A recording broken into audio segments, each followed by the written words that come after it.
기도 시작하겠습니다. 사랑과 은혜가 많으신 하나님, 사도행전과 바울의 전도여행 또 10번째 공부로서는 또 마지막 시간을 또 이렇게 시작할 수 있도록 은혜를 주시니 감사를 드립니다.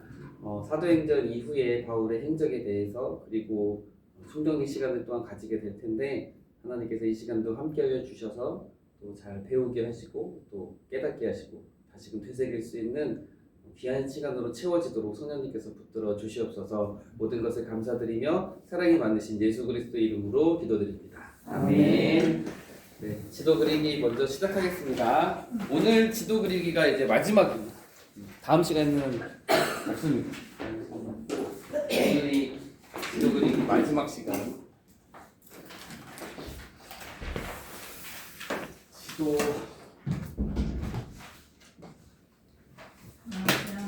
안녕하세요. 지도가 이제 막 편하게 그리시는 분도 개 중에는 계시는 걸로 알고 있고, 그리고 참 힘들게 그리시는 분도 있지 않을까 생각이 됩니다. 오늘이 마지막이니까 또 마지막을 열심히 잘 또 그려보시고 분명히 또 남으시는 게 있으실 거예요. 그리시는 분들은 분명히 제가 지금 그 구약만 계속 설교하고 있거든요. 그래서 수요일이랑 금요일에 엘리야 중심으로 그리고 뭐 다윗 중심으로 이렇게 수요일 금요일 이렇게 하고 있는데 조만간 한 그 엘리야 스토리나 다윗 스토리가 끝나면 사도행전을 해야겠다 생각을 하고 있어요. 그래서 1장부터 아마 몇 년 걸릴 것 같아요. 이거 다 사도행전 하려면. 근데 이제 해봐야 되지 않을까 저는 생각하고 저한테도 좋은 도전이 될 것이고 아마 들으시는 분들에게는 또 다른 도전이 또 있으리라 생각이 듭니다. 왜냐하면 배웠던 내용이기도 하고 지명도 좀 제가 많이 거론할 생각이라 유익하지 않으실까 생각이 듭니다.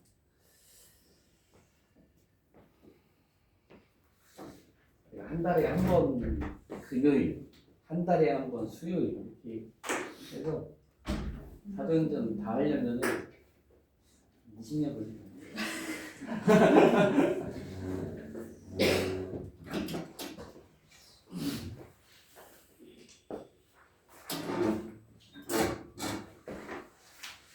오늘 많이 추워졌죠? 이번 주 춥고 다음 주에 좀 풀리는 것 같아요. 저는 그렇게 찍었던 그 감기가 끝났습니다. 진짜 2주 그렇게 나와요. 2주 넘게 감기를 달고 살았었는데 너무 뒤에 감기를 달고 살았었는데 이게 드디어 이제 떨어진다. 저희 유치부 애들도 입원했던 애들도 좀 있고 입원했다가 퇴원도 하고 그런 애들도 많았어요.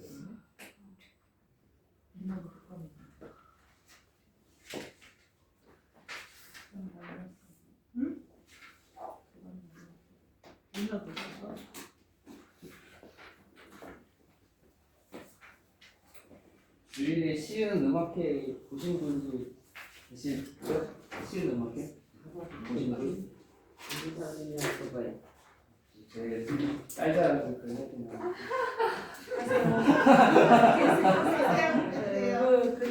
제 딸이 나와서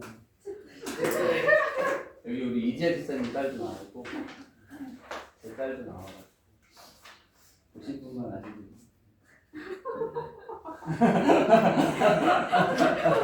아니, 첫째 딸은 이제 자주 앞에 서는데 둘째 딸은 잘 못 보신 분들이 있어요.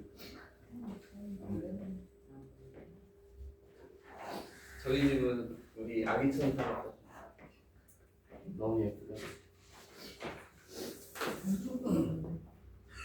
엄청 떨었어요.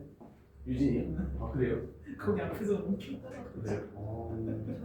뒤에서는 전혀 안 보이겠는데. 엄청 떨어. 애들 엄청 떨었어요. 잘했던데. 앞에서. 김주실 집사님도 썼잖아. 저요? 뒷모습 봤어요. 가운데 서 있었죠. 아 이거 가려가지고 이렇게 했잖아요 제가. 애들이 안 보여줘. 근데 가운데서 그 뭐 하신 거예요? 저 애들 들어가는 노래 아. 들어가는 거랑 아, 수화랑 네. 처음에 넘어갈 때 주시대요. 이제는 그 영상 찍으시면 사모한테 보내주셔가지고. 아, 네, 네, 그렇죠. 제가 명당에 앉았거든요. 가운데. 네네네. 4층에 딱 가운데서. 그 대로가 찍은 것도 있는데. 맞아. 그거 몇 가지 다 찍은 거. 찍으시던데. 네.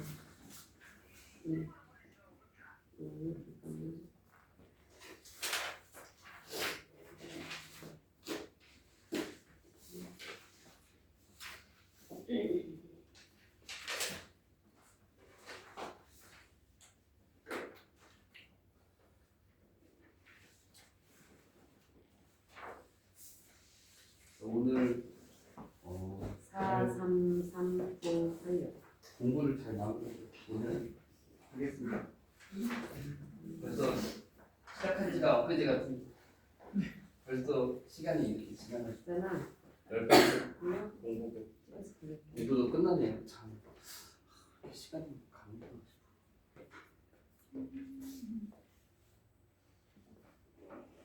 저희 다음 주에는 같이 식사를 하는 시간을 갖겠습니다. 좀 어느 한 분이 좀 이렇게 장소랑 시간이랑 조금 해주셔야 되는데. 조실이 윤주희 시사님. 네? 왜 맨날 나요? 그리고 한번 가까운 데 가까운 데서 빨리 끝내. 가까운 데서 식사만 딱 하고 끝나. 그래 식당 가요?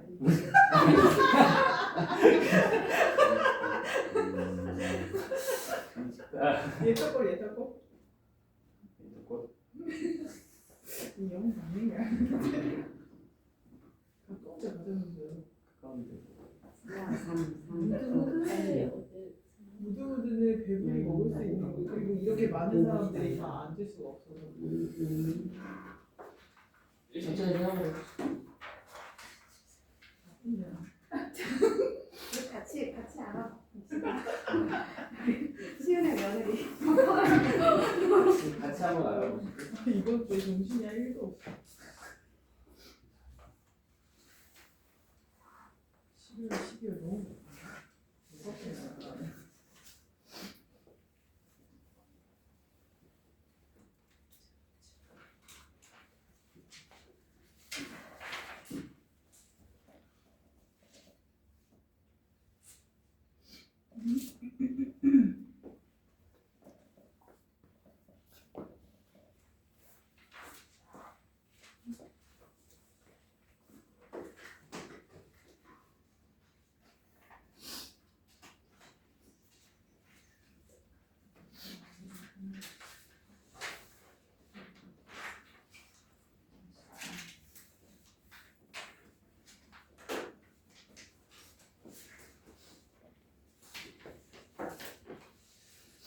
네, 그러면은 어느 정도 잘 그려보셨습니까? 오늘 거를 시작을 해보겠습니다. 저도 오늘 지도도 저도 좀 그리게 될 것 같아요. 총정리를 하기 때문에 같이 또 보시면 될 것 같은데. 네, 오늘 프린트 나눠드린 거 이제 마지막 강의안 보시면 앞뒤로 뭐 되어져 있고 앞에 부분에는 사도행전 이후의 바울의 행적이라고 되어져 있고 뒷부분에는 총정리 해가지고 좀 이렇게 나눠놓은 게 있습니다. 그래서 오늘 앞부분 내용 먼저 이제 사도행전 이후의 바울의 행적에 대해서 좀 말씀드리려고 하는데 사실 별 내용은 없어요. 별 내용은 없고 칸만 조금 여러 개 나눠놨을 뿐이지 큰 내용은 뭐 이렇게 있지는 않은 것 같습니다. 맨 밑줄 보시면 초대교회의 전승 그리고 여러 학자들이 이제 이 성경을 또 해석해 가면서 적어놓은 이제 주석들 그리고 또 서신서들을 보면 이 서신서들을 통해서 사도행전 이후의 바울의 행적들을 조금 이제 유추할 수 있고 또 그 상황들을 볼 수 있는 부분들이 또 담겨져 있기 때문에 그런 부분들 그리고 인터넷 검색들 그런 것들을 좀 참고를 해가지고 작성을 했고요. 그렇기 때문에 확실히 연대에는 어느 정도 오차는 조금 있을 수가 있다라고 하는 부분도 분명히 있습니다.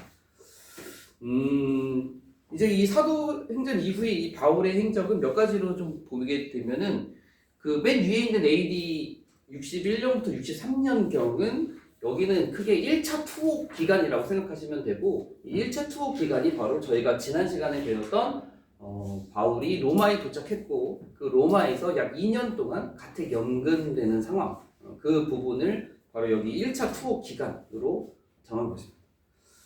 근데 여기에서는 딱히 다른 내용은 없고요. 여기에서는 이제 서신서들을 작성했다라고 하는 거예요. 그 1차 투옥 기간에 있는 이 로마에서 가택 연금된 상황에서 여기에서 이제 서신서들을 작성이 되고 이 서신서들을 그래서 옥중서신이라고 부르는 에필골몬을 여기서 저작을 하게 되는데 근데 여기에서 이제 이 에필골몬 중에서도 순서를 어느 정도 유추할 수가 있어요. 있는 부분이 있어요. 그래서 그 네 개를 그냥 옥중서신이라고도 하지만 이 옥중서신 중에서도 가장 늦게 작성된 서신이 조금 이렇게 구분이 되는 것처럼 보이는 서신서가 있는데 그게 바로 빌립보서입니다. 우리에게 되게 친숙한 성경이고 이 빌립보서가 가택 연금 중에 네 개의 편지들 중에서 가장 후기에 석방 직전에 기록됐을 것이다라고 추정되는 성경입니다. 왜냐하면 이 빌립보서 안에 기록된 내용들 중에서 바울이 내가 곧 석방될 것이다라고 석방될 것 같은 기대를 가지고 쓴 부분이 있기 때문입니다. 그래서 빌립보서 2장 24절 말씀에 보면 이렇게 기록이 되어져 있어요. 그래서 나도 속히 가게 될 것을 주 안에서 확신하노라. 근데 내가 곧 석방될 것이다. 내가 곧 이 가택 연금 상태에서 석방이 되어져서 나도 너희에게 곧 가게 될 것이다. 라고 하는 부분이 좀 기록이 되어져 있는 것을 통해서도 볼 수가 있고 그리고 1장 25절 빌립보서 1장 25절 말씀에서도 바울 스스로 여기 감옥에서 갇혀 있다가 죽는 것이 아니라 내가 살 것과 너희 믿음의 진보와 기쁨을 위하여 너희 무리와 함께 거할 이것을 확실히 안다라고 하는 이 말씀을 통해서도 학자들이 바울이 이 가택 연금에서 이제 석방되기 직전에 쓴 옥중 서신들 중에서도 가장 늦게 석방 직전에 쓰여졌을 것이다라고 유추합니다. 그래서 이제 빌립보서가 가장 늦게 작성될 것이다라고 보고 그래서 결국 이 바울이 가택 연금 상태에서 석방됐다라고 봅니다. 그래서 이제 석방돼서 AD 63년경에는 석방이 됐는데 가이사를 이제 만나기 위해서 가이사께 상소했고 그래서 가택 연금 상태에 들어가기는 하지만 이제 가이사를 만나지는 못했을 것이다. 못 만난 상태에서 석방됐을 것이다라고 보는 부분이 좀 있습니다.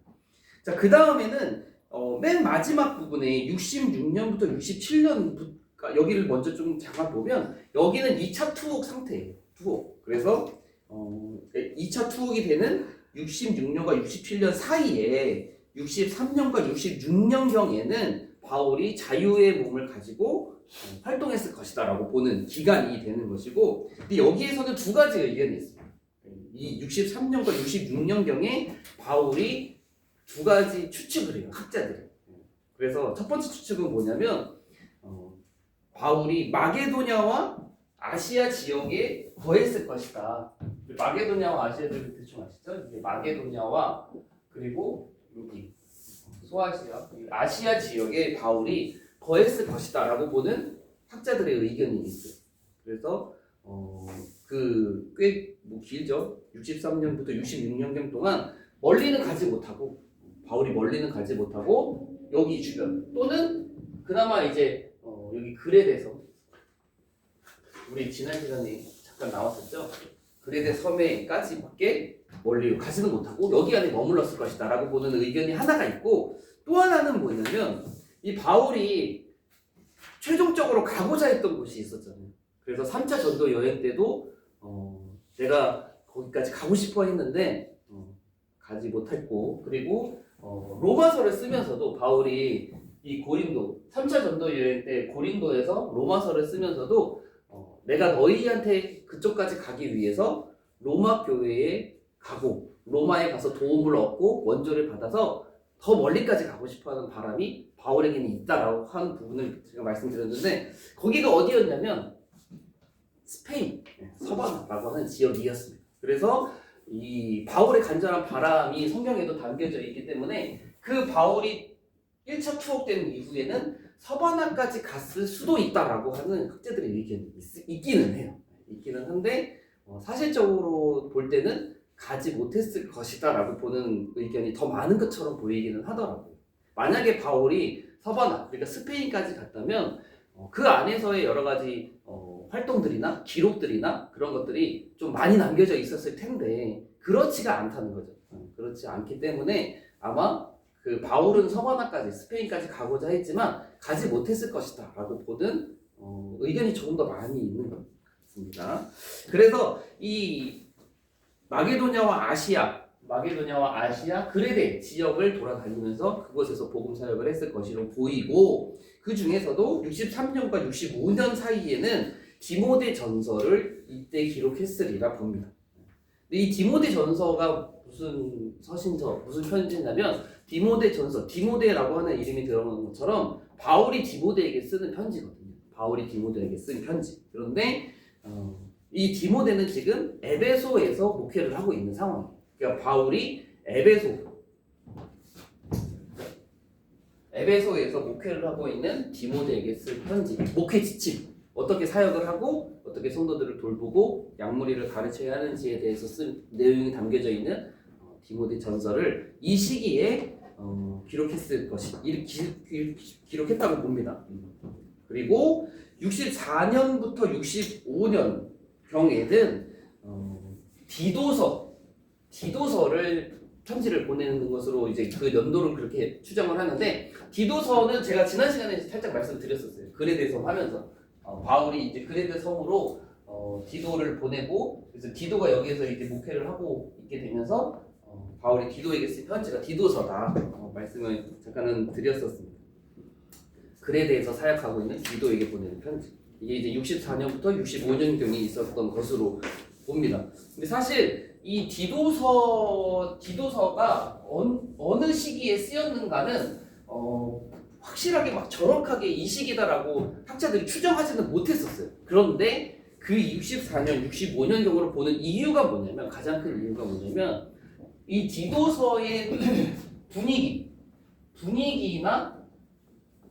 그러니까 사도 바울의 약간 그러니까 어떤 디도서의 이런 성경에 대한 이런 가르침들, 분위기가 연대가 어느 정도 분명하다고 보는 디모데 전서와 많이 유사하다라고 하는 거예요. 그래서 이 학자들이 엄청나게 연구를 하면서 이 서신서들이 언제 쓰였을 것인가라고 그 연대를 추정할 때는 이 바울 서신의 그런 필체라고 해야 될까요? 아니면 분위기라고 해야 할까요? 어떤 주된 가르침이라고 해야 될까요? 그런 부분들이 연관이 있는 것으로 이 시기와 비슷한 시기에 이걸 썼겠구나. 불분명한 서신서에 있었습니다. 이건 그렇게 추정을 해서 이때쯤에 이게 쓰여졌으니 연대를 알기 어려운 이 서신서도 아마 이때쯤 쓰여졌을 것이다 라고 이렇게 추정하는 것들이 좀 많이 있는데, 그 중에서 이 디도서가 디모데 전서와 매우 유사한 분위기를 가지고 있기 때문에 연대를 추정을 하게 됩니다. 근데 이제 디모데 후서가 있잖아요. 또 디모데 후서는 좀 분위기가 달라요. 디모데 후서랑은 또 이 디도서가 분위기는 다르기 때문에 디모데 전서 쪽에 쓰였을 것이라 봅니다. 이제 66년부터 67년경은 이제 2차 투옥 기간입니다. 이때가 이제 역사적으로 어떤 일이 있냐면 로마 대화재. 이거 되게 세계사적으로 되게 유명하다고 하더라고요.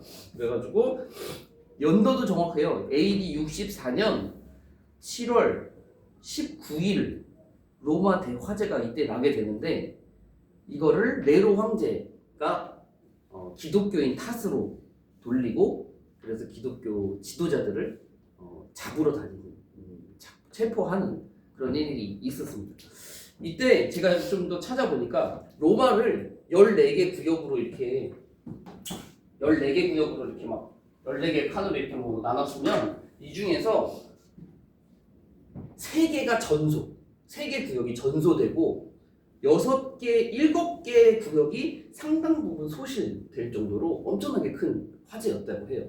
그래서 약 9일 동안 불이 났다라고 되어져 있는데 이거를 이제 몇 가지 재미있는 설이 있습니다. 뭐 네로 황제가 그 불을 냈다 또는 불을 낸 걸 보고 뭐 미친 듯이 춤을 췄다 뭐 이런 뭐 이야기들도 있고 결국에는 이 화재에 대한 총알바지가 필요했고 그래서 그걸 기독교인 탓으로 돌려서 이때 최초로 기독교 역사상 국가적인 박해가 있었다.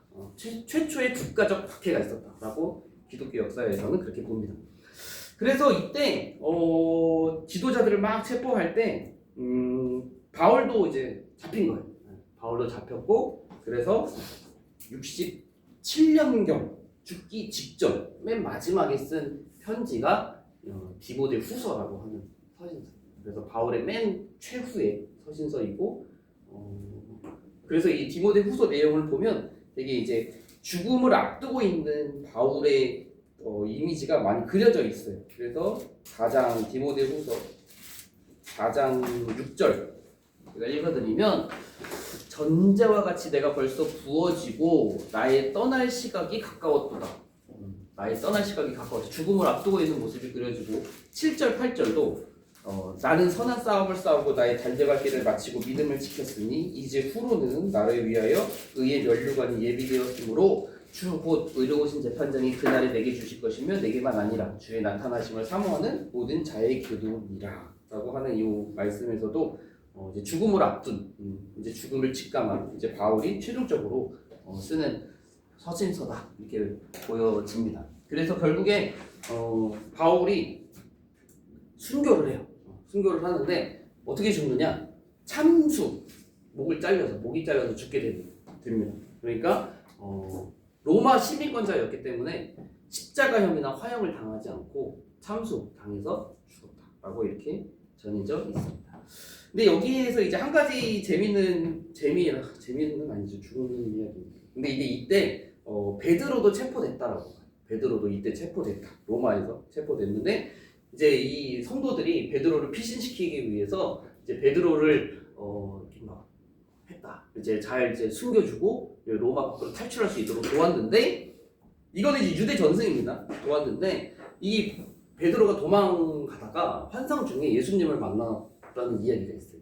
그래가지고 예수님께 베드로가 주여 어디로 가십니까? 라고 물어봤더니 예수님께서 이제 베드로에게 뭐라고 대답하셨냐면은 다시 십자가에 못 박히러 로마로 간다 라고 하는 이제 베드로는 이쪽으로 도망가고 있는데 이제 환상 중에 이제 예수님은 로마 쪽으로 가고 있는 것을 보고 이제 이 베드로가 뜻을 돌이켜가지고 이제 자수를 하게 되고 그래서 잡혀가지고 로마에서 십자가에 거꾸로 매달려서 죽었다. 매달림 당해서 죽게 되었다라고 하는 이제 설이 있습니다. 이렇게 죽었다. 근데 이제 여기서 이제 예수님께서 베드로에게 이렇게 얘기했잖아요. 다시 십자가에 못 박히러 로마로 간다라고 베드로에게 이야기를 했고 베드로는 그것을 보고 이제 마음이 찔리고 그래서 이제 다시 로마로 돌아가게 됐다라고 할 때 이 예수님의 말씀 다시 십자가에 못 박히러 로마로 간다라고 하는 이 말씀의 뜻이 이제 무엇인지 이제 해석을 조금 해보면 바울이 이제 예수님께서 베드로한테 네가 나의 어린 양을 버리고 로마를 떠나려고 하니까 지금 박해 가운데 있는 그리스도인들을 위해서 내가 다시 로마로 돌아간다라고 하는 그런 의미로서 베드로가 받아들였을 것이다라고 이렇게 합니다. 그래서 결국 이제 이 베드로도 로마에서 순교를 당하게 되는 거예요. 근데 사실 이제 이 바울이 과연 진짜 로마에서 순교를 했을까라고 하는 실제 그런 역사 기록이나 사실에 대해서는 사실 의견이 조금 분분하기는 한데 대체적으로는 베드로도 로마에서 죽었을 것이다라고 보는 편입니다. 그래서 저희 개혁주의 개신교에서도 베드로도 그렇고 바울도 그렇고 로마에서 순교를 당했다라고 보는 입장이고, 이것 때문에, 이 사실 때문에 이제 중세 시대 때 이제 역사로는 한참 후죠. 중세 시대 때 이제 로마의 입지가 엄청나게 높아지는 이유가 베드로도 바울도 여기 로마에서 죽었기 때문에 그 몇 군데 흩어져 있었던 로마, 뭐 콘스탄티노플, 뭐 안디옥, 예루살렘 다섯 군데 되는 가장 중요한 이제 기독교 이제 그런 대주교 뭐 그런 곳에서 로마의 입지가 가장 높아지는 이유들 중에 하나가 바로 이제 이 바울과 베드로가 로마에서 죽었기 때문에 숨겨있기 때문에라고 하는 그런 이유도 있게 됩니다. 네, 바울의 행정은 여기까지 하고요. 저희가 이제는 저희 총정리를 조금 들어가서 저희가 이번 학기 때 배웠던 내용들을 좀 중요한 부분들만 좀 그리고 짚어야 될 부분들만 같이 간단하게 나누면 좋을 것 같습니다. 제가 이 정리를 이거 하면서 그 총정리 부분의 맨 오른편에 보시면 이 주무대라고 하는 게 있어요. 주무대. 그러니까 이제 성경의 주무대, 복음 전파의 주된 장소인데 이 부분을 조금 눈여겨보면 조금 이렇게 사도행전이 조금 더 잘 보이는 것처럼 보이게 되더라고요. 제가 그래서 작년에 만든 건데 이 부분도 작년에 만든 건데 올해 이거 다시 이제 오늘 공부하려고 보니까 사실 잘 만들었네 라는 생각이 들어요. 잘 만들었다 그래가지고 이제 주 무대가 예루살렘 처음에 그 다음에 이 유대와 사마리아 전도를 통해서 유대 지역과 사마리아 지역 그리고 이 유대와 사마리아 지역에는 빌립이 사마리아 지역을 그리고 베드로가 유대 지역을 전도한 게 이제 성경기 기록적으로 남아있기 때문에 이렇게 분류하면 좋고 1차 전도 여행은 제가 뭐 매번 말씀드리긴 했지만 갈라디아 지역이었고 2차 전도 여행은 마게도냐와 아가야 지역 중에서도 특별히 고린도에서 가장 오래 사역을 했었고 3차 전도 여행은 아시아 지역 그리고 로마 여행은 이제 유대 지역과 뭐 가이사랴에서 구금되어져 있다가 로마로 가게 되는 이야기 이렇게 주 무대는 되어져 있습니다. 저희가 사도행전을 조금 맨 처음에 시작할 때는 멀리서 바라보자라고 하는 이야기를 제가 좀 드렸었죠. 그래서 사도행전 1장부터 28장까지의 내용을 이렇게 막 저희가 뭐 첫 시간 이후로는 이렇게 가까이에서 보기는 했지만 처음에는 이제 멀리서 사도행전이라고 하는 성경을 조금 멀리서 보면 유익함이 있다. 예, 그렇게 말씀을 드렸었습니다. 그래서 이쯤에서 나눠가지고 12장까지 그리고 13장부터 이 앞부분과 이 뒷부분이 조금 이렇게 구분된다라고 하는 부분을 조금 말씀을 드렸습니다. 그래서 성경의 인물적으로 본다면 앞부분은 누구죠? 앞부분은 베드로고 뒷부분은 바울. 그래서 앞부분의 상당 부분 많은 내용이 베드로 중심적으로 흘러가게 되죠. 그래서 설교에 대한 부분이나 또 이적에 대한 부분 그런 모든 것들이 어떤 사도가 나와서 이야기하고 어떤 사도가 이적을 하는 게 아니라 그 말씀과 이적의 중심에는 항상 베드로가 빠짐이 없었다. 베드로 중심적이다라고 하는 부분이 사도행전 앞부분이었다면 뒷부분에는 바울 중심적. 이거는 진짜 어떻게 하고 할 수가 없을 만큼 모든 게 바울 중심적이었어요. 그래서 바울 중심으로 성경의 스토리가 흘러가는 것들 저희가 같이 살펴봤었고, 그 다음에 이제 앞부분에서는 이제 교회 중심적이다라고도 보면 좀 유익했던 것 같아요. 그래서 교회의 탄생, 교회의 성장, 교회의 위기, 교회가 박해를 받아서 흩어짐이라고 하는 그런 것들이 앞부분에 있었죠. 그래서 이 초대교회의 성장에는 항상 뭐가 있었죠? 말씀이 있었다.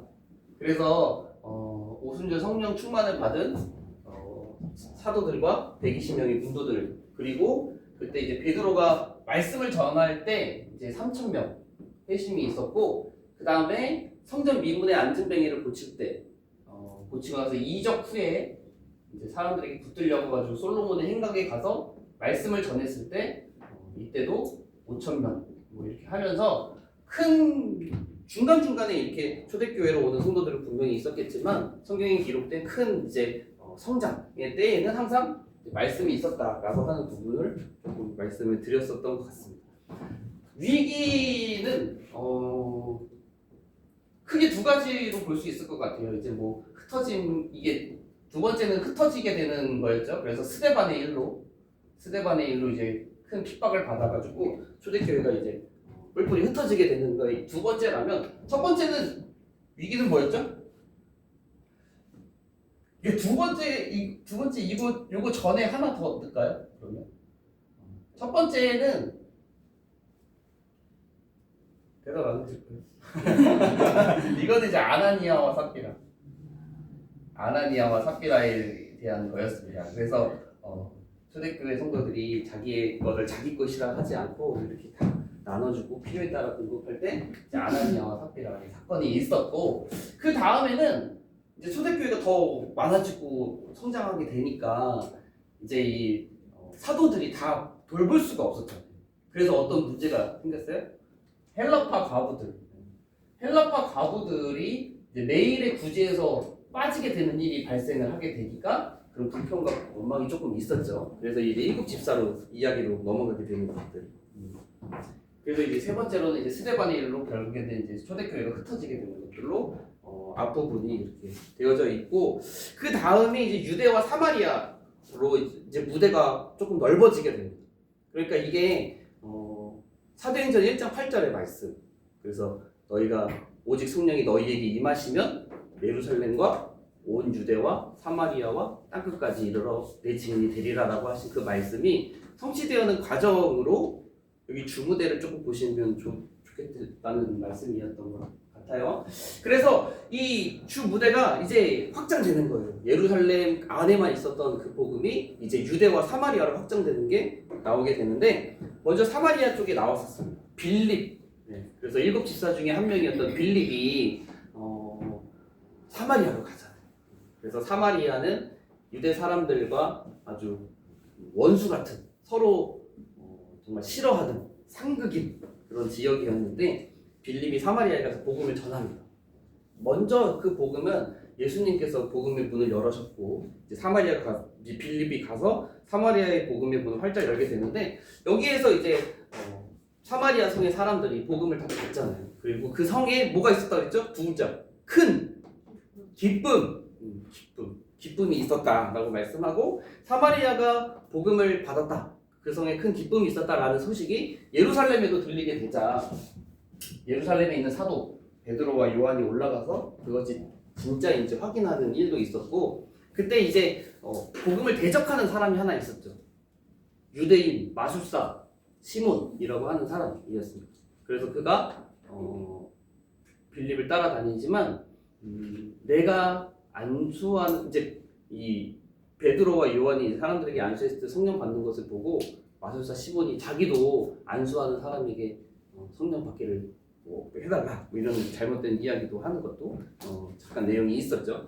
그 다음에 내용이 사울의 회심 내용이었습니다. 그러니까 사마리아 이야기 다음에 사울의 회심 이야기가 나오는데, 이 사울이 스데반이 죽을 때도 스데반이 죽는 것을 마땅하게 여겼던 거짓 증인들의 옷을 맡아줬던 그런 사람으로 잠깐 등장을 했었고, 이 사울이 다메섹에 많은 그리스도인들이 흩어져서 살고 있는 것을 보고 그들을 잡아다가 옥에 남기기 위해서, 죽이기 위해서 복문을 받아가지고 다메섹으로 가는 도중 다메섹에 거의 가까이 이르렀을 때에 호련히 하늘로부터 큰 빛을 받게 되고 예수님의 음성을 듣게 되고, 결국에는 그가 눈을 멀게 된 상태로 다메섹에 이제 성도들을 통해서 이렇게 형제들과 같이 들어가게 되죠. 근데 여기서 재밌는 게 뭐냐면 그 바울의 눈을 뜨게 해준 사람, 안수해서 거기 있었던 제자가 누구였냐? 여기 이름이 똑같아요. 여기 이름이. 그래서 아나니아였습니다. 아나니아. 당연히 다른 사람이고, 이 아나니아, 주의 제자 아나니아가 예수님께서 이 아나니아에게 가라. 사울이 택한 나의 그릇이다. 그래가지고 아나니아가 처음에는 이제 가기 싫어하지만 재차 예수님께서 말씀하시자 말씀에 순종해서 찾아가잖아요. 그래서 집가라 하는 집가에라고 하는 누구의 집, 유다인데 들어가가지고 거기에서 이제 기도하고 있었던 사울에게 가가지고 이제 기도해 주잖아요. 그때 이제 제일 감동적인 그 말 제가 살짝 말씀을 드렸었는데 이 사울을 향해서 이 아나니아가 처음으로 한 말이 무엇이었냐면 형제 사울아라고 이렇게 부르는 모습에서 정말 철천지 원수고 죽이려고 하고 잡아넘기려고 하는 그 사울을 예수 그리스도의 말씀을 통해서 나와 같은 우리 그리스도인 형제로 부르고 형제로 이제 품에 안아주는 그런 아나니아의 모습이 되게 인상 깊었습니다. 저는 개인적으로. 그래서 아무튼 이제 사울이 회심을 하게 되고 그 다음 이야기는 이제 유대의 복음을 전하는 베드로. 살짝 여기는 내용이 되게 짧게 기록이 되어져 있기 때문에 아마 기억이 잘 안 나시는 분도 좀 계실 것 같아요. 이전까지는 잘 기억이 나셨으리라 생각이 되는데 여기 베드로가 유대 지역의 복음을 전하는 이 내용이 성경적 내용으로는 매우 짧습니다. 그래서 저는 이제 보면 두 군데였어요. 특히 루다라고 하는 곳과 요바라고 하는 곳이었는데 이 루다와 요바라고 하는 곳은 여기 해안가에 가까운 그런 곳이었고 이 루다라고 하는 곳에서는 애니야라고 하는 사람이 중풍병에 걸렸었고 이 중풍병에 걸린 지 8년째였는데 이 애니야라고 하는 사람을 중풍병을 고쳐줌으로써 그 주변 사람들이 예수님을 믿게 되는 놀라운 일이 있었고 그 다음으로는 요바 완전 해안 도시인데요. 요바라는 곳에 가서 도르가 또는 다비다라고 하는 여제자가 죽었는데 그 사람을 살리는 이야기가 기록이 되어져 있습니다. 그래서 이때 이 도르가라고 하는 이 여자에게 베드로가 가가지고 다비다야 일어나라 라고 하면서 이제 손을 잡아 일으키는데 이 내용이 예수님께서 회당장의 딸 소녀를 살릴 때 손을 잡고 일으키면서 달리다고 했던 약간 그 모습과 되게 오버랩되는 부분이다라고 하는 부분도 말씀을 드렸었습니다. 자, 그래서 이제 본격적으로 이제 바울의 전도 여행에 대한 부분이 13장부터 시작이 되죠. 그래서 지도를 저희가 이제 조금 그리게 되면은 여기에 안디옥 교회가 세워지게 되죠. 이 안디옥 교회를 안디옥 지역에 복음을 최초로 전했던 사람의 출신 기억이 나십니까? 여기 두 지역 사람들이 여기 안디옥에 이르러서 복음을 전했다라고 성경에 분명히 기록이 되어져 있는데 그 중에 한 군데가 여기 구브로 사람들이었습니다. 구브로 사람들. 그리고 한 군데가 구레네. 여기도 구레네 굿인데 구레네는 이쪽 지역에 있어요. 이쪽 지역. 조금 멀리 떨어져 있습니다. 그래서 아무튼 구레네 사람이 안디옥 지역에 처음으로 이방인들에게 복음을 전했을 때 이 사람들이 많이 믿게 되고 이때 그래서 안디옥 교회가 세워지게 됐습니다. 그래서 이 안디옥 교회가 세워졌을 때 안디옥 교회를 돌보고 또 가르치고 또 세우기 위해서 예루살렘에서 파견을 하잖아요. 예루살렘에서 이제 그 목회자를 파송을 해서 보냈는데 이 보낸 사람이 바나바였습니다. 바나바는 위로의 아들이라고 하는 별명을 가지고 있었고 레위족이었고 그리고 이 구브로 출신이었고 초대교회가 성장할 때 자기의 밭을 팔아가지고 사도들의 발 앞에 두었던 사람으로 최초에 등장을 했었던 사람이었고 그래서 이 안디옥 교회가 구브로 지역 사람이 최초로 복음을 전해서 세워진 곳이기도 했기 때문에 구브로 출신인 바나바가 이 안디옥 교회에 가가지고 말씀 사역을 하고 그들을 돌보는 것에 있어서는 매우 적합한 사람이기도 했고 출신지 때문이 아니라 바나바가 매우 그 당시에도 이미 예루살렘에서 인정받는 사람이었다라고 하는 것도 분명히 생각해 볼 수가 있습니다. 그래서 이 바나바를 통해서 안디옥 교회가 든든하게 세워지고 그때 이제 여기 길리기아의 여기 다소라고 하는 곳에 머물고 있었던 사울을 바나바에 또 데리고 와가지고 같이 사역을 하면서 1년 동안 성도들을 가르쳤고 그래서 이 안디옥 교회가 더 성장하고 든든하게 세워질 때 이때 이제 성령께서 사울과 바나바를 따로 세워서 이제 이방인 선교 사역을 시키는 게 13장 1절부터의 내용입니다. 그래서 바울과 바나바와 누구 한 명을 데리고 가냐면 마가 요한 마가 요한을 데리고 가죠. 마가 요한은 바나바의 사촌이고 조카고 그리고 결국에는 이후에는 마가복음을 기록한 사람이기도 하고 그리고 좀만 더 이따 말씀드릴까요? 그래서 이제 셋이 같이 셋과 플러스 몇 명이 더 있었을 것 같아요. 그래서 이제 실루기아, 살라미, 바보, 버가 이쪽이죠. 맨날 이렇게 가끔 헷갈리는 버가, 비시디아 안디옥, 그 다음에 이고니온, 루스드라, 더베, 여기 아탈리아 이렇게 이어지는 곳으로 1차 전도 여행을 나가게 됩니다. 1차 전도 여행에서 저는 제일 중요한 도시를 루스드라라고 개인적으로는 생각해요. 루스드라에서도 상당히 많은 이야기도 성경에 기록이 되어져 있었고 그리고 또 이곳에서도 놀라운 일도 있었죠. 그래서 안진뱅이를 일으키는 사건으로 루스드라에서 시작이 되는데 개인적으로 이 안진뱅이를 일으키는 사건이 누가가 베드로와 바울을 연결시키기 위한 그런 장치 또는 의도 이런 것들이 있다라고도 말씀을 드렸었습니다. 그래서 제우스, 헤르메스 이야기도 나오고 사람들이 막 짐승과 화환으로 막 이렇게 경배하려고 하니까 바울이 유명한 말이 있죠. 우리도 너희와 같은 성정을 가진 사람이다 라고 하는 부분에서 복음을 증거를 하게 되고 이때 복음의 씨앗이 뿌려진 게 2차 전도 여행 때 합류하게 되는 사람 디모데를 여기서 이제 만나게 되는 이야기도 있었습니다. 그래서 여기 뭐 비시디아 안디옥과 이고니온에서도 쫓아온 유대인들이 바울을 돌로 쳐가지고 바울이 죽었다가 살아나는 이야기도 있었죠. 자, 이제 1차 전도 여행을 마치게 되고 다시 돌아왔을 때에 2차 전도 여행이 있는데 1차 전도 여행과 2차 전도 여행의 사이에 한 가지 사건이 기록이 된 게 있는 게 바로 예루살렘 총회였습니다. 예루살렘 총회에서 기억할 만한 사건은 이제 이방인들에 대해서 어떻게 우리가 받을 것이냐.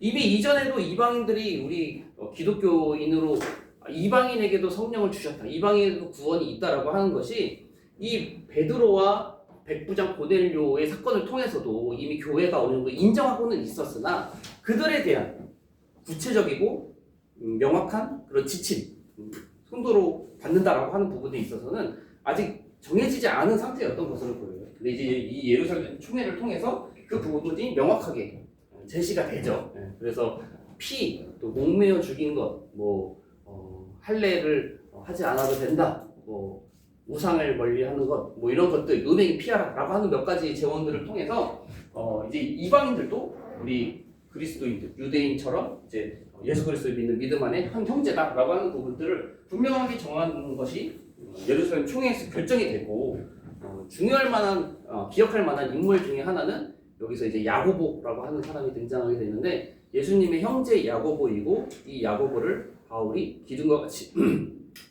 같이 여긴다라고도 하고 야고보서의 저자이기도 한 그 야고보입니다.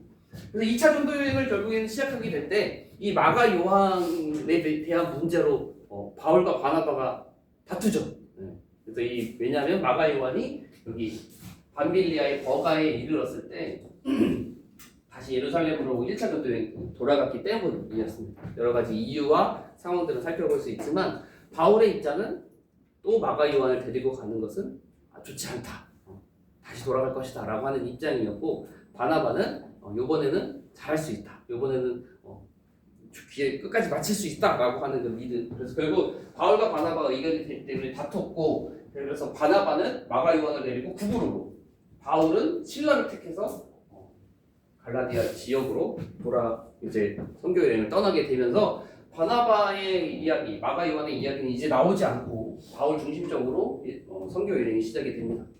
그래서 이 1차 전도 여행의 2차 전도 여행의 초기 목적은 1차 전도 여행 때 복음을 전했던 여기 갈라디아 지역의 형제들이 잘 서 있나를 보자라고 하는 것이었는데 결국엔 그거를 확인을 해요. 그래서 더베와 루스드라 지역으로 가서 형제들이 굳건히 서 있나를 확인하게 될 때 이 루스드라에서 디모데를 만나게 되고 디모데랑 같이 합류해서 2차 전도 여행을 더 멀리 나가게 되는데 바울이 원했던 거는 아시아 지역 가가지고 선교하는 거였잖아요. 아시아 지역. 왜냐하면 그 당시 여기 지역에 가장 발전된 도시였고 또 사람들도 정말 많이 있었기 때문에 이곳에서 복음을 전하기를 원했습니다. 그런데 주님의 뜻은 그것이 아니었죠. 그래서 부르기아 땅, 갈라디아 땅, 그리고 무시아 앞으로 이르렀을 때에도 그러면 비두니아로 가자 했음에도 비두니아도 아니다. 막이셔서 무시아의 드로아 지역으로 가서 밤에 환상을 보게 되는데 마게도냐인이 부르는 환상을 바울이 보게 되고 그래서 하나님께서 주님께서 나를 내가 가고자 하는 그런 아시아와 지금 비두니아가 아니라 마게도냐가 마게도냐의 복음을 전하기를 원하시는구나라고 인정하고 확신하고 이튿날 일찍 사모드락의 섬을 거쳐서 마게도냐 지역으로 가서 복음을 전하기 시작을 합니다. 그래서 빌, 대로 이어지게 되는데 여기서 중요한 거는 이제 빌립보와 데살로니가 지역. 그래서 여기서 제가 적은 거에 보면 빌립보랑 고린도를 제가 체크를 해놨어요. 그래서 빌립보에서 참 많은 일들이 있고 빌립보서도 우리에게 잘 전달이 되어져 있고 그래서 빌립보가 데살로니가 지역보다 오히려 조금 더 중요하게 저는 개인적으로는 느껴지기도 합니다. 뭐 다 중요하지만 그래서 빌립보에 있었던 사건은 크게 세 명의 인물이 좀 기억하면 되고 그 세 명의 인물이 결국에는 빌립보 교회의 초기 뭐 이렇게 열심히 섬겼던 사람들이다. 빌립보 교회를 든든하게 세웠던 사람들이다라고 자연스럽게 이어져 보게 됩니다. 그래서 빌립보에서 처음 만났던 사람 중에 자주장사, 부자였던 그 여인 루시 있었죠. 루디아를 만나게 돼서 루디아의 집이 바울이 전도하면서 머물게 된 기도처가 되었었죠. 그래서 루디아를 만났고 그 다음에는 귀신 들린 여종을 고쳐주게 되는 일들을 통해서 결국 이 감옥에 갇히게 되잖아요. 귀신 들린 여종.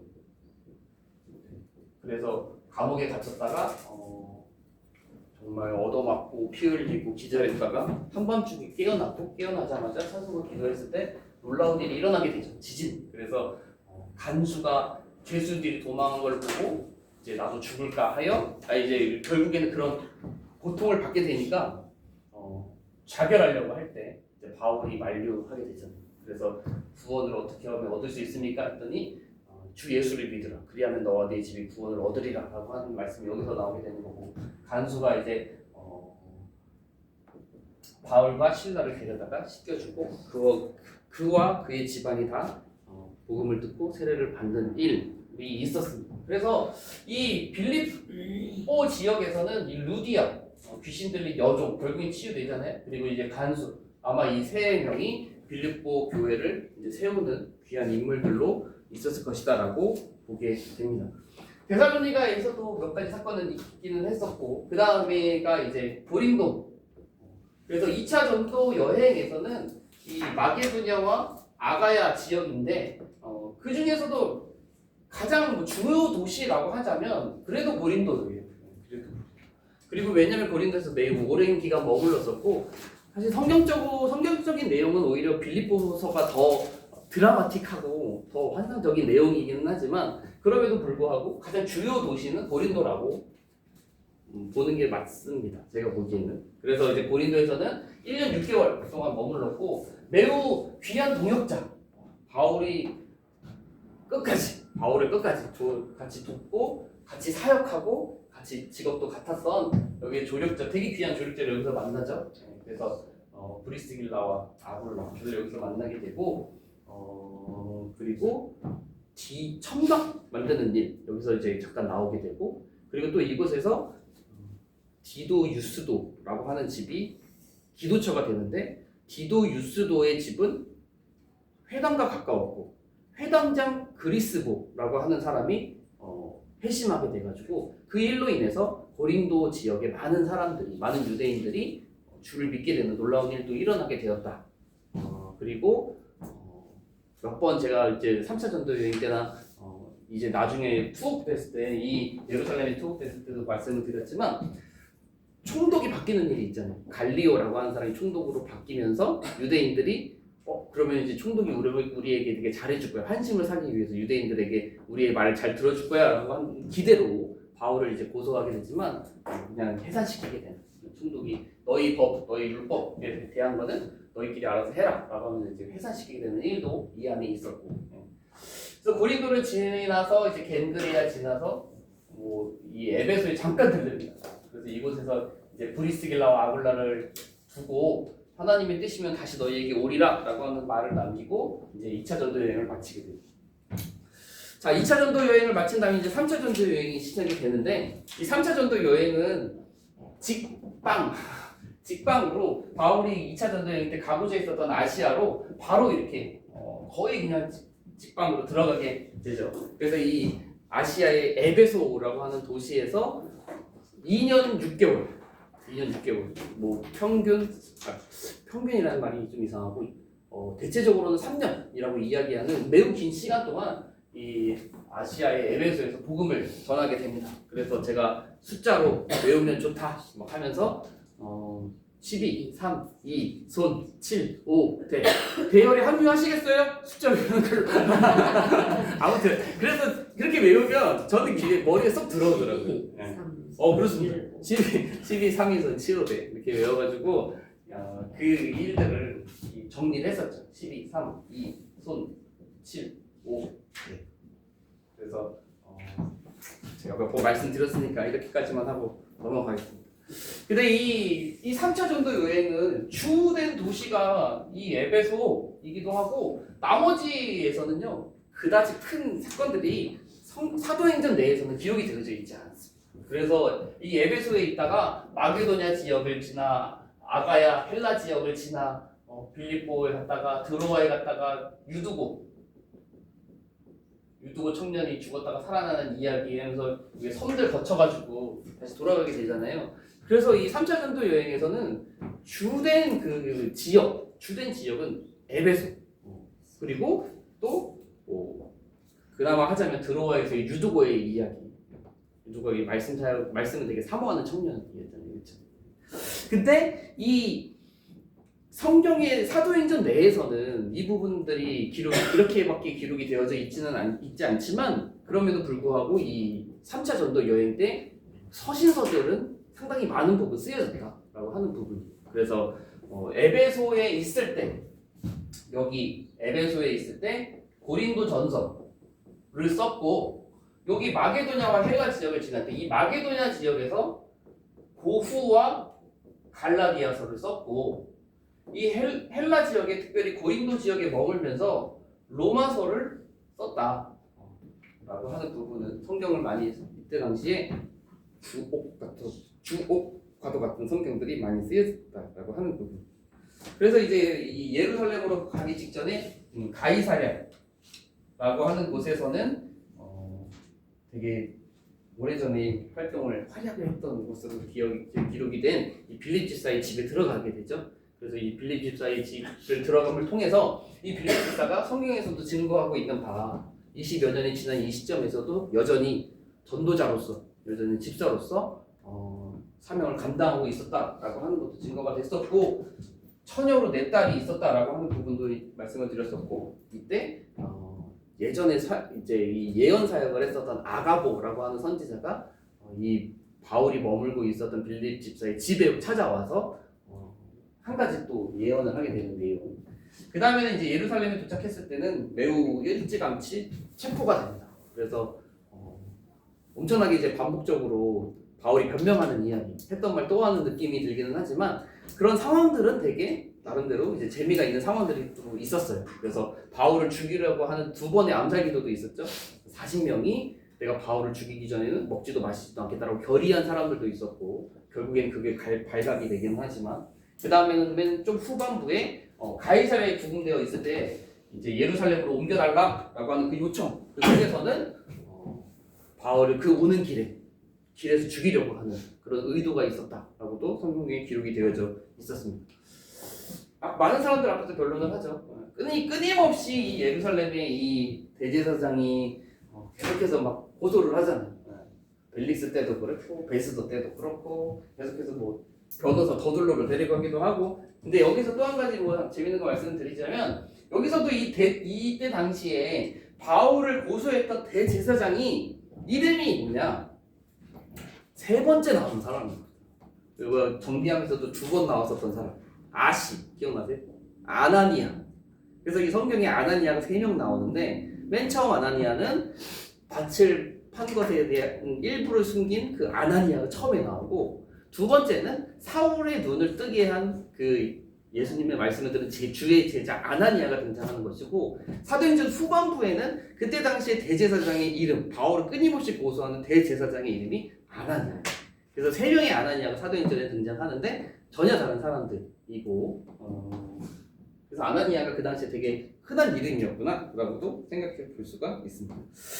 자, 그 다음에 이제 이 바울의 로마 행이 시작이 되죠. 그래서 저희가 지도를 배웠기 때문에 그때 저희가 따로 외우시라라고는 말씀드리지 않았지만 지도를 어느 정도 다 보여드리기는 했었어요. 그래서 성경에서 여기서 타가지고 이쪽이 아니라 이쪽으로 갔다라고 하는 거 이제 저희가 배웠기 때문에 정확하게 알 수 있는 부분이었고 여기 바다라의 지역도 여기 거치고 여기 고스와 로도 사이의 섬도 지나서 여기 그레네 섬으로 가게 되는데 미항에 맨 처음에 도착하잖아요. 여기 미항. 바울의 의견과 선장과 선주들의 의견이 달랐습니다. 그래서 바울은 여기서 머물자. 더 항해했다가는 배도 위험하고 우리도 위험하고 여기서 머무는 게 좋다. 항해하지 말자 했는데 선장과 선주들은 아니다. 여기 좀 동네도 조그맣고 바람도 많이 부는데 여기까지만 가자. 여기 베닉스라고 하는 곳이었습니다. 베닉스까지만 가자라고 했다가 잘 가다가 이제 유라굴로 광풍을 만나게 돼가지고 이제 배가 막 뺑뺑뺑뺑 돌게 되죠. 그래서 둘째 날 짐을 버리고 셋째 날 기구들을 다 갖다 버려도 소망이 없는 그 상황 속에서 하나님께서 주님께서 바울에게 나타나서 두려워하지 말아라 찾아오셔서 말씀하시죠. 그래서 로마에까지 가게 될 것이고 네가 여기 있는 사람들 생명을 하나도 다 잃지 않게 될 것이다 라는 말씀을 얻고 결국에는 그래서 14일째 되는 날에 이제 섬 육지를 발견하게 되고 그래서 배가 막 앞뒤가 부서지면서 결국에는 이제 막 정박을 결국 하게 되잖아요. 갔더니 거기가 멜리데 섬이었어요. 거기가 멜리데 섬이었고 그 멜리데 섬에서는 바울이 이제 독사 나뭇가지를 가지고 왔는데 불에서 던졌더니 독사가 튀어나와가지고 바울의 손을 물었는데 원주민들이 너 살인자구나. 너는 바다에서는 살았지만 결국 네가 여기서 죽게 될 것이다. 공의가 너를 심판한다 라고 했으나 바울이 멀쩡한 것을 보고 그럼 얘가 신이구나 라고 하는 이야기. 그래서 그가 보블리오라고 하는 추장의 집에 초대를 받아서 그곳에서 3일간 대접을 받고 보블리오가 이제 이야기를 꺼내죠. 우리 아버지가 병에 걸려있다. 열병과 이지에 걸려있는데 치료해 줄 수 있겠느냐라는 말을 듣고 이제 결국 치료가 되고 그래서 섬에 많은 사람들도 치료를 받게 되는 이야기들로 멜리데 섬의 이야기가 있었습니다. 그래서 멜리데 섬 사람들이 막 성경이 기록되지 있지는 않지만 배를 고치는 데도 많이 도와줬을 것이고 또 많은 것들을 실어주고 많은 것들을 챙겨줬겠죠. 그래서 이제 결국에 막 이상한데 이름 거치잖아요. 뭐 보디올 뭐 이렇게 해가지고 결국에는 로마에 도착을 하게 되는 이야기. 로마에 와서도 같은 연금 상황에서 그를 찾아오고 이제 복음을 듣고자 하는 자들에게 계속해서 복음을 전하는 이야기들로 사도행전 28장의 이야기가 맞춰지게 된다라고 하는 부분까지를 같이 나눴었습니다. 네, 딱 이런 식입니다. 자, 저희가 그렇게 해서 이번 학기 동안 사도행전 배운 거예요. 멀리서 보기도 하고 가까이서 보면서 사도행전이 어떻게 구성되어 있는지 특별히 지도와 함께 바울의 전도 여행을 중심적으로 같이 많은 부분을 이야기를 나누게 되었습니다. 그래서 아마 분명한 유익이 있으셨으리라 생각이 듭니다. 또 이제 지명에 대한 부분, 지도에 대한 부분 그런 부분들에 대해서 잘 아시게 되시고 사도행전이 어떤 책인지 또 그리고 어떤 내용들로 구성되어 있는지도 어느 정도는 분명하게 이제 아시지 않았을까 생각이 듭니다. 한 학기 동안 수고 많으셨고 다음 시간에는 김주지 집사님 중심으로 이렇게 좀 의견도 좀 받고 그러셔가지고 같이 식사할 수 있는 시간을 가지면 좋을 것 같아요. 그래서 따로 어떤 일정은 없이 그냥 딱 식사만 같이 잘 하고 이야기 좀 하다가 헤어지면 좋을 것 같습니다. 수고 많으셨습니다. 기도하고 마치겠습니다. 사랑과 은혜가 많으신 하나님 아버지, 사도행전과 바울의 전도 여행, 또 이번 학기를 또 은혜 가운데 무사히 잘 마칠 수 있도록 오전반 함께 하심에 참으로 감사를 드립니다. 조금은 어려웠고 또 조금은 잘 이해되지 않고 그랬던 사도행전 성경이라고 하는 것이 이번 학기 공부를 통해서 조금은 더 우리에게 가까워지고 조금은 더 친숙해진 그런 성경이 되었으면 하는 바람이 있습니다. 하나님께서 우리 성도님들에게 지혜를 주시고 또 함께 주셔서 배운 내용들이 오랫동안 머릿속에 마음속에 잘 남을 수 있도록 주님께서 붙들어 주시옵소서. 모든 것을 감사드리며 사랑이 많으신 예수 그리스도의 이름으로 기도드립니다. 아멘. 수고하셨습니다.